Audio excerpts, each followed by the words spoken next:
কখনো কুলি, কখনো বা বাসের কন্ডাক্টর।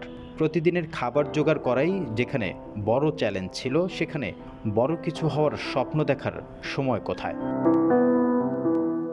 কন্ডাক্টর হলেও সে ছিল একটু আলাদা। মানুষ তার বাসে উঠতে চাইতো শুধু তারই জন্য।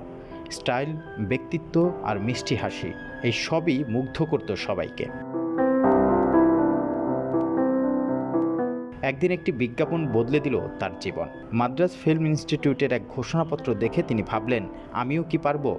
কিন্তু পথে বাধা ছিল অনেক। পাননি মা বাবার সাপোর্ট, ছিল না টাকা পয়সাও। তবুও স্বপ্নর পেছনে ছুটলেন।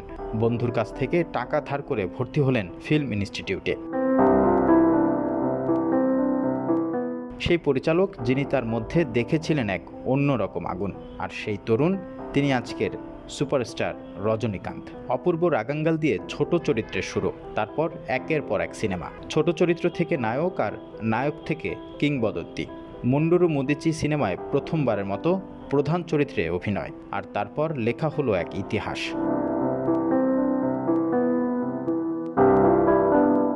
বলিউড থেকে তামিল, তেলুগু, কন্নড়, এমনকি আন্তর্জাতিক অঙ্গনে ছড়িয়ে পড়ল তার নাম। কোটি কোটি ভক্ত তার সিনেমার মুক্তির জন্য অধীর আগ্রহে অপেক্ষা করেন আজও। যিনি একদিন মাত্র 750 টাকা বেতনে বাস কন্ডাক্টর ছিলেন, তিনি এখন সিনেমা প্রতি নেন 280 কোটি টাকা। এটাই ভাগ্যের খেলা, এটাই পরিশ্রমের জয়।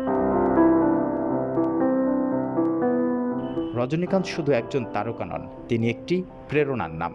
আমাদের শেখান, জীবনে যতই বাধা আসুক, যদি স্বপ্ন থাকে, ইচ্ছা শক্তি থাকে, তবে সব কিছুই সম্ভব। এটাই রজনীকান্তের গল্প।